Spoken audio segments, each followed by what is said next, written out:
The thunder rolled across the Montana sky as Beau Thatcher pulled his reins slicked hat lower, squinting against the downpour that had soaked him to the bone.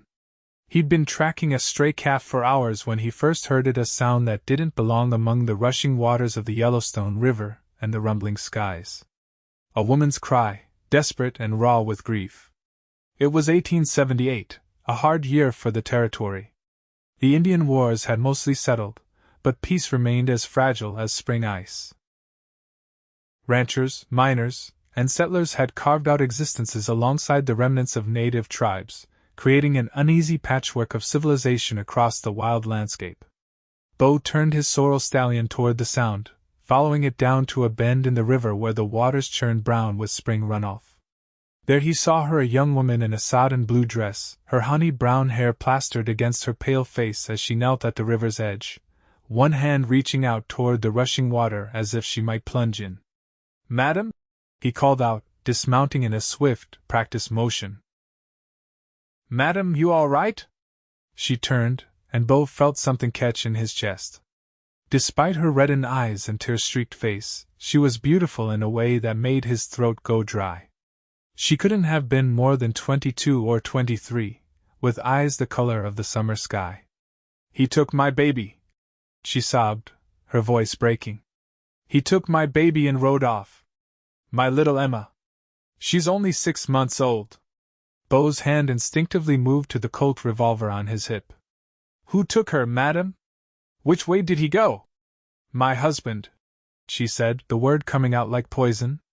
"Clay Madden. He said if I wouldn't go back east with him, he'd take her somewhere I'd never find her." She pointed with a trembling hand. "He rode north, following the river. Not more than an hour ago." Beau hesitated only long enough to help the woman to her feet. "I'm Beau Thatcher." "What's your name?" "Charlotte," she whispered. "Charlotte Madden." "Well, Mrs. Madden, Miss Holloway," she corrected fiercely.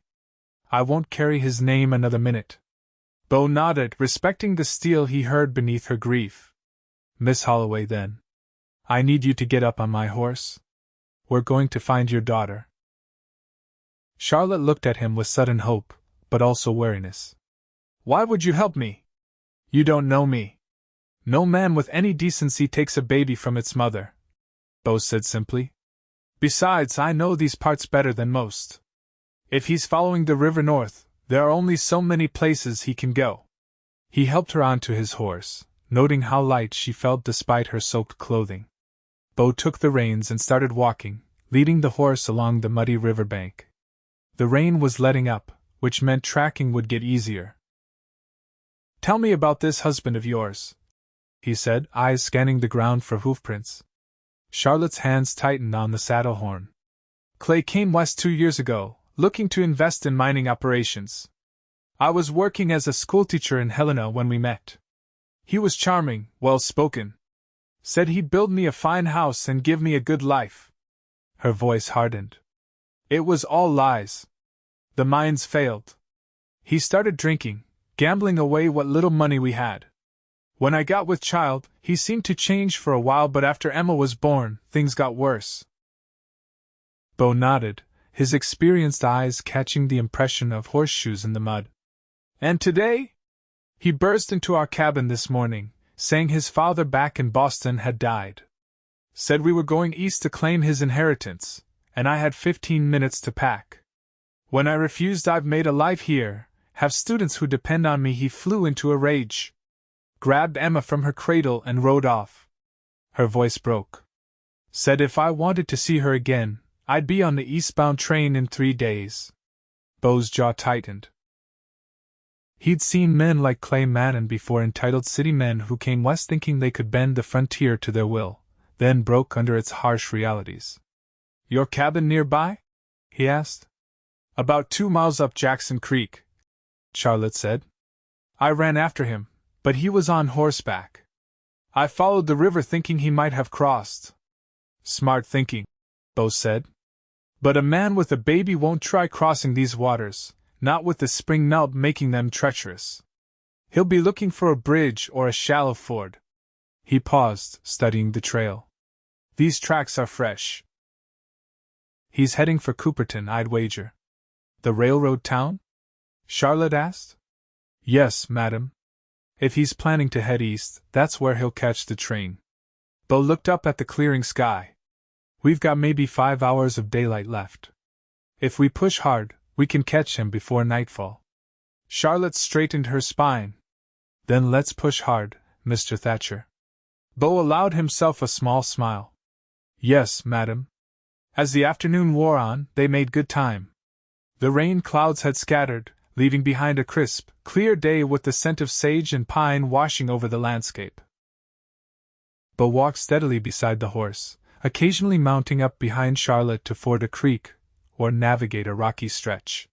He learned that Charlotte had come west from Illinois 3 years earlier, answering an advertisement for teachers in the Montana Territory. She'd fallen in love with the wild beauty of the land, the independence it offered a young woman willing to work hard. I was never going to be just someone's wife back home, she said as they traveled. Out here I matter. My students' children from ranches and mining camps, they need me. And your family? Beau asked. Just my mother left, and she remarried. She writes, but this is my home now. Charlotte looked around at the sweeping landscape. Or it was, until Clay. It still can be, Beau said quietly. By late afternoon, they closed the distance considerably. The tracks were clearer now, and Beau's confidence grew. Clay Madden wasn't trying to hide his trail, he was simply running, probably assuming his wife would have no means to follow. He doesn't know you very well, does he? Beau observed as they paused to rest the horse. Charlotte's gaze met his, a flicker of something understanding, perhaps passing between them. No, he never did. As the sun began to sink toward the mountains, Cooperton came into view, a collection of wooden buildings straddling the railroad tracks, with the water tower standing sentinel over the town. The evening train east leaves in an hour, Beau said, checking his pocket watch. If he's planning to be on it, he'll be at the station or nearby. They rode into town at a measured pace, not wanting to attract attention. Cooperton was the sort of place where everyone noticed newcomers, and Beau didn't want word reaching Clay Madden before they could locate him. The Silver Dollar, Beau said, nodding toward a 2-story building with peeling paint. Best place to start. Men traveling with a baby would draw notice, and the saloons where news travels fastest. Charlotte hesitated. I can't go in there. No need, Beau assured her. Wait at the general store across the street. I'll make inquiries. The Silver Dollar was half full, the usual afternoon crowd of ranch hands and railroad workers nursing drinks. Beau ordered a whiskey he didn't intend to drink and struck up a conversation with the barkeep, a heavy-set man with a drooping mustache. Passing through? The barkeep asked. Looking for someone, actually, Beau said casually. Fellow name of Clay Madden. Might have come through today, had a baby with him. The barkeep's eyebrows rose. That's right, peculiar. Man with a baby did come in, bought a bottle to go about an hour past. Staying at the boarding house down the street, said he was catching the train east. Beau felt a surge of satisfaction. Much obliged. Outside, he found Charlotte pacing in front of the general store, her face taut with anxiety. He's here, Beau confirmed. At the boarding house. Train leaves in 40 minutes. Charlotte's eyes filled with desperate hope. What do we do? Beau considered their options. A public confrontation could get messy, especially if Madden was armed. I'll go in first, see the lay of the land. You wait until I signal you. The boarding house was a narrow 3-story building with a sagging porch. Inside, a thin woman with steel-gray hair looked up from her ledger. Help you? Looking for a friend, Beau said with an easy smile. Clay Madden? Believe he checked in earlier. Room 4, top of the stairs, the woman said, returning to her ledger. Though he said not to disturb him before train time. Beau nodded his thanks and climbed the creaking stairs. Outside room 4, he paused, listening. He could hear movement inside, and then, faintly, a baby's fussing cry. His hand moved to his revolver, but he thought better of it. Better to talk first. He knocked firmly. Who is it? came a sharp voice. Name's Thatcher, Beau said. Need a word with you about your wife. There was a long pause, then the sound of footsteps. The door opened a crack, revealing a man with pomaded hair and the soft hands of someone unaccustomed to labor. His eyes were bloodshot, his expensive coat rumpled. I don't know any Thatcher, he said. And my wife's not here. That's the problem, Beau said evenly. She's down in town, and she'd like her baby back. Clay Madden's face darkened. She sent you? This is a family matter, stranger. Best you move along. Behind him, Beau could see a small bundle on the bed. Emma, swaddled in a blanket, her tiny face red from crying. Can't do that, Beau said. Taking a child from its mother, that's not right anywhere, but out here, it's especially unkind. My daughter is coming with me to Boston, Madden snapped. Charlotte can follow or not, that's her choice. Now get out of my way. He tried to slam the door, but Beau was faster, jamming his boot in the opening. Your wife's downstairs, he said. You really want this to get ugly in public? Madden hesitated, glancing nervously toward the window. She's bluffing. She wouldn't dare make a scene. You sure about that? Beau asked. Before Madden could answer, they heard footsteps on the stairs, and Charlotte appeared at the end of the hallway. Her face was set in determination, though Beau could see her hands trembling. Clay, she said, her voice steady. Give me my daughter. Our daughter, Madden corrected, pulling the door wider. And she's coming with me to a civilized place where she'll have opportunities, not grow up in this godforsaken wilderness. Charlotte stepped forward. The judge and Helena granted me custody when you disappeared for 3 months. You have no legal right to take her. Madden's face contorted. Legal right? I'm her father. And I have family in Boston with connections your frontier judge couldn't dream of. Emma's cries grew louder, and Charlotte's resolve visibly strengthened. She's hungry, Clay. She needs to be fed. Let me take her. For a moment, Beau thought Madden might relent. The man looked exhausted, out of his depth with the crying infant. But then his expression hardened. We're leaving on that train, he said. Both of us. You've got 30 minutes to decide if you're coming too. He started to close the door again, but this time it was Charlotte who moved, rushing forward with unexpected speed. Madden, surprised, stumbled backward. In the confusion, Beau pushed the door fully open, positioning himself between Madden and the child on the bed.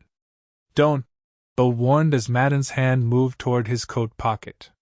You don't want to make this worse. Charlotte hurried to the bed, gathering Emma into her arms with a sob of relief. The baby immediately quieted, her cries softening to hiccuping whimpers as she recognized her mother. Madden looked from Charlotte to Beau, assessing his chances. Whatever he saw in Beau's steady gaze made him reconsider. He slumped into a chair. You have no idea what you're doing, he said bitterly. My father left everything to me. We could have had a good life in Boston. I already have a good life, Charlotte said, not looking at him. She was checking Emma carefully, her hands gentle as she unwrapped the blanket. She's soaked through, Clay. Didn't you change her at all? Madden looked away, embarrassed. I was going to get a nurse on the train. Charlotte shook her head, retrieving a small bag from the floor that must have been Madden's hasty attempt at packing baby supplies. She efficiently changed Emma, murmuring softly to the infant. Beau kept his attention on Madden. I think it's time you and I had a frank discussion about what happens next. Outside the room, in the narrow hallway, Beau spoke quietly but firmly. You're catching that train east, Mr. Madden. Alone. And you're not coming back. Madden's mouth twisted. You can't, I can, Beau interrupted. Because if you don't, I'll make sure the sheriff and Helena hears about this kidnapping. And about the 3 months you abandoned your family. And I suspect there might be gambling debts and other matters that wouldn't look good to a judge. Madden paled slightly. You're bluffing. Try me, Beau said, his voice hardening. This territory takes care of its own. Miss Holloway has built a life here, earned respect. You'd be surprised how many people would stand with her against an outsider who thought he could just take what he wanted." For a long moment, the two men stared at each other. Then Madden's shoulders sagged. "I need money to get east," he muttered. "I imagine you already have a ticket," Beau said. "And whatever you were planning to live on until you reach Boston will suffice." Madden looked like he might argue further, but the fight had gone out of him. "Fine. Let me get my things." Under Beau's watchful eye, Madden gathered his few possessions, carefully avoiding looking at Charlotte and Emma. At the door, he paused. "Tell her," he started, then shook his head. "Never mind. It doesn't matter now." Beau watched him descend the stairs before returning to the room, where Charlotte sat on the bed, Emma nursing contentedly at her breast. She had modestly arranged a blanket over her shoulder, but the tender intimacy of the moment made Beau glance away. "He's gone," Beau said. "I'll see him onto that train myself." Charlotte looked up, her eyes shining with unshed tears. "Thank you, Mr. Thatcher. I don't know how I can repay you." "No need for that," Beau said, embarrassed by her gratitude. "Any decent man would have done the same." "Not any man would have tracked him for miles in the rain," Charlotte said softly. "Or known exactly how to handle him." Beau shrugged, uncomfortable with praise. "You should rest here tonight. I'll pay for the room. Tomorrow, I can take you and Emma back to your cabin." Charlotte nodded, exhaustion finally showing on her face. "That would be most kind." Beau left to see Madden onto the eastbound train, watching until the locomotive pulled away in a cloud of steam and smoke. Only then did he allow himself to relax. The immediate danger was past, but he found himself oddly reluctant to leave Charlotte and her daughter. He arranged with the boarding house keeper for a second room for himself, then brought up some supper for Charlotte from the nearby cafe. She accepted the food gratefully, Emma now sleeping peacefully in a makeshift cradle fashioned from a drawer. "I keep thinking about what would have happened if you hadn't heard me by the river," Charlotte said as they sat together in the simple room. "If you hadn't stopped." "But I did," Beau said. "No use dwelling on what didn't happen." Charlotte studied him in the lamplight. "You never said what brought you to that stretch of river today." Beau explained about the stray calf he'd been tracking, part of the herd he managed for the Circle T Ranch. "Been working there 5 years now. Owner's getting on in years, looking to sell soon. I've been saving to buy it myself, but prices keep climbing." "You want your own ranch?" Charlotte asked. "My own piece of land, yes," Beau said, surprising himself with his candor. "Spent my youth drifting, working cattle drives from Texas up to Montana. Time to put down roots." "It's a good dream," Charlotte said, a wistfulness in her voice that made Beau wonder about her own dreams. They talked late into the evening, the conversation flowing easily between them. Beau learned how Charlotte had struggled after Clay left, how the women of Helena had rallied around her during her pregnancy, how she'd continued teaching right up until Emma's birth, bringing the newborn to school with her afterward. "The children adore her," Charlotte said, smiling at the sleeping infant. "Even the older boys who pretend to be too tough for babies. I've caught them making faces at her when they think no one's looking." In turn, Beau told her about growing up in Missouri, losing his parents young, and finding his way west with nothing but a good horse and the skills his father had taught him. He spoke of the beauty of Montana's seasons, the satisfaction of work well done, the companionship of good men on the ranch. As the night deepened, a comfortable silence fell between them. Charlotte yawned, and Beau stood to leave. "I should let you rest," he said. "We've got a fair ride tomorrow." Charlotte caught his hand impulsively. "Thank you, Beau. Not just for finding Emma, but for seeing me." The simple touch of her hand sent warmth through him. "Get some sleep, Charlotte. You're safe now." The next morning dawned clear and bright. They set out early, Charlotte riding with Emma secured to her chest in a sling, Beau leading the horse as they retraced their path from the previous day. The journey seemed easier somehow, the land more welcoming under the spring sunshine. They reached Charlotte's cabin by mid-afternoon, a modest structure nestled in a stand of pines near Jackson Creek. A small garden plot showed signs of recent planting, and chickens scratched in a pen beside the house. "It's not much," Charlotte said as they approached. "But it's ours. It's a fine place," Beau said sincerely, appreciating the neat stack of firewood, the swept porch, the curtains in the windows, all signs of someone who cared for their home. Inside was simple but homey, a cooking area with an iron stove, a table with 3 chairs, a bed in one corner with a handmade quilt, and a smaller cradle nearby. Books lined a rough-hewn shelf, alongside jars of preserved fruits and vegetables. Charlotte moved around the space with relief, settling Emma in her cradle before turning to face Beau, who stood awkwardly by the door. "You must be anxious to get back to your ranch," she said, though something in her voice suggested she hoped he might say otherwise. Beau shifted his weight. "Should probably head back soon. They'll be wondering where I got to." Charlotte nodded, disappointment flickering across her face. "Of course. I've kept you from your work long enough." Beau knew he should leave, should mount up and ride back to the Circle T. But something held him there, something more powerful than duty or habit. "I could come by tomorrow," he found himself saying. "Check that you're settled all right. Maybe help with any repairs needed around the place." The smile that bloomed on Charlotte's face made his heart skip. "I'd like that very much." That night, riding back to the ranch under a sky ablaze with stars, Beau couldn't stop thinking about Charlotte, her courage, her determination, the way she'd built a life for herself and her daughter against all odds. He thought about her smile, the touch of her hand, the trust she'd placed in him. For the first time in years, the future seemed to hold possibilities beyond the next season, the next cattle drive, the next dollars saved toward his ranch.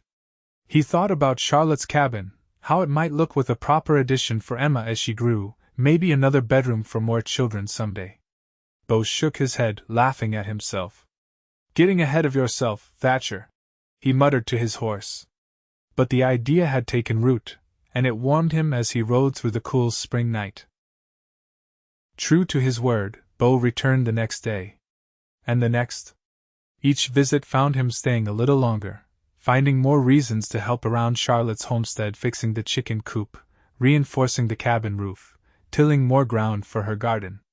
The people of Helena, who had already embraced Charlotte as one of their own, watched with knowing smiles as the quiet cowboy from the Circle T became a regular visitor to the schoolteacher's cabin. Charlotte's students whispered and giggled when Beau would arrive to walk her home after school, little Emma bundled in her mother's arms. Summer arrived, painting the Montana landscape in vibrant greens and golds. Beau brought Charlotte wildflowers, fresh trout from the creek, news from town. She cooked for him, read aloud from her favorite books in the evening, taught him to appreciate poetry and Shakespeare. Emma grew plump and happy, her first tentative smiles often reserved for the tall cowboy who would bounce her on his knee and sing off-key cattle drive songs that made her giggle and Charlotte pretend to cover her ears. It was on a warm August evening, as they sat on Charlotte's porch watching the sunset paint the mountains in shades of purple and gold, that Beau finally found the courage to speak what had been in his heart for months. "I've been thinking," he said, his voice rougher than usual. Charlotte turned to him, her eyes reflecting the golden light. About how I don't much like leaving here each night," he said simply. "About how the best part of my day is coming here, being with you and Emma." Charlotte's breath caught. "Beau, I know it hasn't been long," he continued, the words tumbling out now. "And I know you've had reason to be cautious about men and their promises. But I'm not asking for any answer right now. Just asking you to think about it, about us, maybe making a life together." Charlotte's eyes filled with tears, but she was smiling. "I've been thinking about it too," she whispered. "Every day." Beau reached for her hand, his callous fingers gentle against her skin. "I don't have much yet. Still saving for that ranch. But I've got strong hands, a willing heart, and I swear to you I'd never leave you or Emma wanting for anything I could provide." Charlotte moved closer, resting her head against his shoulder. We don't need much, Emma and I. Just someone true. That I can promise, Beau said, his arms sliding around her waist. I may not be a man of many words, but the ones I give, I keep. They sat together as twilight deepened into night, talking of dreams and plans, of fears overcome and hopes renewed. When Beau finally kissed her, it felt like coming home after a long journey, familiar and new all at once, filled with promise and belonging. They were married that October, when the aspen trees turned gold and the first snow dusted the mountain peaks. The ceremony was held in the Hellenist schoolhouse, with Charlotte's students throwing flower petals and Emma, now crawling and babbling, serving as the most enthusiastic witness. Beau moved into Charlotte's cabin, expanding it through the winter months to add another bedroom and a larger kitchen. By spring, news came that the owner of the Circle T was finally ready to sell, and at a price Beau could almost afford. Almost, but not quite until Charlotte revealed her own savings, carefully put aside from her teaching salary. It's our dream now, she said when Beau protested. Our family's future. Together, they purchased the ranch, moving into the main house while keeping Charlotte's cabin as a place for her to continue teaching during the week. The community rallied around them, with neighboring ranchers helping to drive cattle, repair fences, and celebrate the renewal of the Circle T under its new owners. Emma thrived, growing from a baby to a toddler who followed Beau adoringly around the ranch, insisting on helping with chores and beaming with pride when he called her his little cowgirl. And when, a year after their wedding, Charlotte told Beau she was expecting their child, the joy that spread across his face was matched only by the tenderness with which he gathered her and Emma into his arms. Did you ever think? Charlotte asked him late one night as they lay together, her head on his chest, his hand resting protectively over her growing belly. That day by the river that we'd end up here? Beau was quiet for a moment, remembering the desperate woman he'd found crying in the rain, the courage she'd shown, the strength that had drawn him to her from the first. No, he admitted. But I knew something important had happened. Something that would change everything. Charlotte smiled in the darkness. You saved us. We saved each other, Beau corrected gently. I was just as lost as you, in my own way. Just didn't know it until I found you. Outside, the Montana night wrapped around their home like a blanket, stars scattered across the vast sky like promises. Inside, the fire crackled in the hearth, casting warm light over the family portrait hanging on the wall. Beau, Charlotte, and Emma, with space at the edge of the frame for the new baby soon to join them. From crisis to love, from strangers to family, their journey had unfolded like the Montana landscape itself, sometimes harsh, often beautiful, always worth the struggle. And as Charlotte drifted to sleep in her husband's arms, she knew that whatever challenges tomorrow might bring, they would face them together, their love as enduring as the mountains that watched over their home.